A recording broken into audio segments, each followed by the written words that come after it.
Bonjour Gaël Parens. Oui, bonjour. Vous allez bien? Ça va? Bienvenue à vous sur Bâti Radio. Vous êtes gérant de la société Aquasun, mais vous avez également une autre casquette qui est celle de vice-président de l'UMGCCP. Alors d'abord, qu'est-ce que c'est? Alors l'UMGCCP, c'est un recentrage, on va dire, au niveau de la Fédération du bâtiment. Oui. On avait donc l'UNCCP qui faisait couverture plomberie, Oui. et on avait de l'autre côté qui c'était l'UECF qui faisait génie climatique. Donc on travaillait ensemble, on s'est rassemblés pour créer maintenant l'UNGCCP. Alors pourquoi vous avez eu envie et besoin de vous rassembler? Mais parce que je trouve que quand même, au niveau technologique, c'est un peu la même chose. Vous allez me dire, on n'a rien à voir avec les couvreurs. Mais c'est complètement faux, parce que les couvreurs, Oui. comme tout le monde le pense, c'est quand même l'énergie de demain. La couverture, on va l'intégrer des panneaux Tout à solaires, des panneaux photovoltaïques, des clims, du réversible. Et nous, on va mettre des tuyaux, on va poser des dispatching d'énergie, avec des systèmes qui existent peut-être pas pour l'instant, mais qui vont exister. Et je veux dire qu'on est entièrement lié entre la toiture et la distribution de chaleur et d'eau chaude.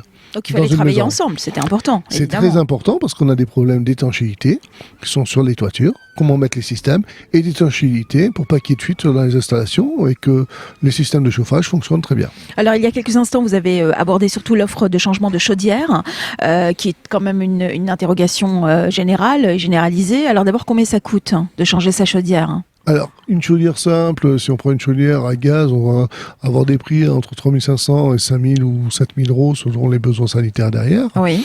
et la perfection. Si on va aller sur du bois, eh ben, on va être sur des coûts qui vont aller de 7 000 à 20 000 euros, hein, selon les typologies. Si on veut des packs, eh ben, ça va aller de 8 000 à 17 000 euros. Selon aussi la typologie, vous voyez, c'est toujours avec une grande variabilité, parce que ça dépend de la surface, ça dépend du climat, ça dépend de la zone géographique, ça dépend de l'exposition. Il y a beaucoup de paramètres. L'avantage dans le génie climatique, c'est qu'on peut pas faire du copier-coller, quoi.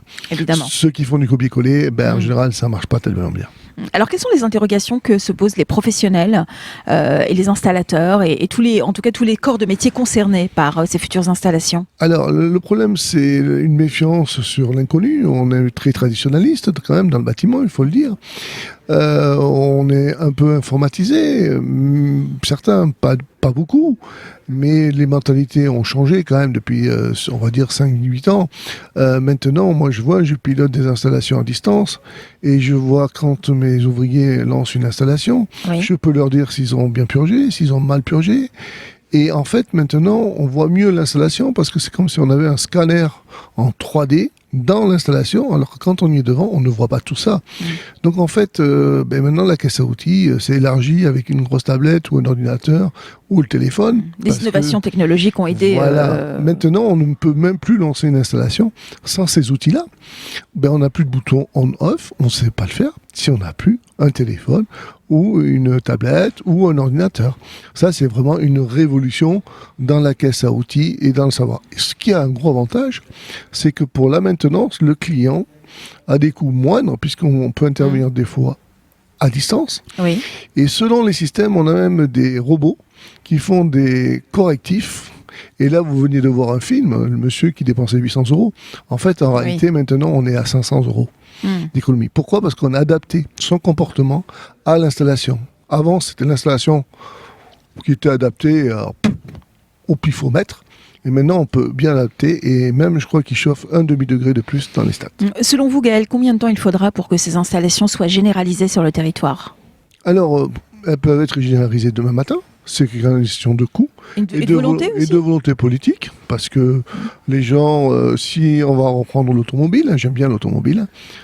Moi, j'ai acheté une voiture hybride rechargeable, je dis bien le mot rechargeable, il y a 5 ans. Franchement, tout le monde m'a rigolé au nez.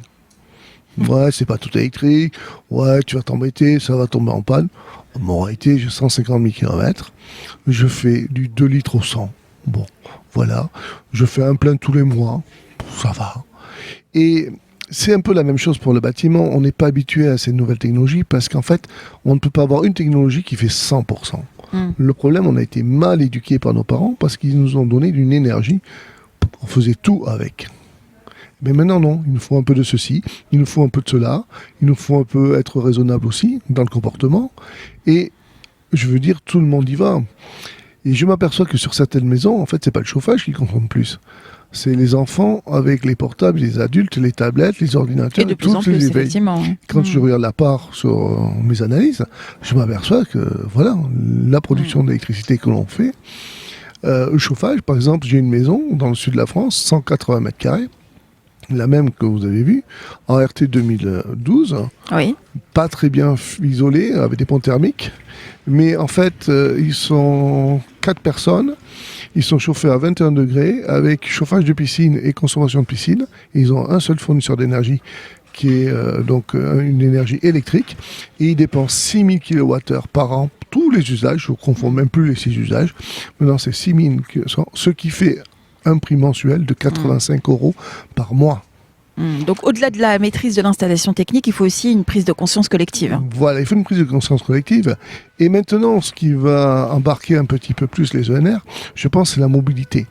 Parce qu'on va avoir l'élément de la voiture hybride rechargeable ou que électrique, qui va nous permettre aussi de charger la maison en électricité le soir. Nous, on va lui redonner de l'énergie en production. Et donc, ça va changer toutes les habitudes d'une maison. C'est-à-dire que maintenant, la maison va s'étendre à la mobilité, puisqu'il va falloir fournir de l'énergie. Et à certains moments, on a bien vu que le problème des énergies renouvelables, c'était alternatif. Il faut récupérer cette énergie pour la redonner à la maison. Donc ce qu'on peut dire, c'est qu'il y a encore beaucoup de boulot au sein de l'UMGCCP dans les années à venir. On est au début d'une révolution industrielle. Je vous rappellerai juste qu'on est sorti du charbon et du bois en rasant toutes nos forêts. C'est le gaz qui a pris le relais. Et bien maintenant, on va avoir du gaz vert de plus en plus, avec du biogaz, on va recycler. Et on va avoir beaucoup plus, la maison va être productrice d'énergie, consommateur d'énergie, et qui va faire aussi une part de la mobilité.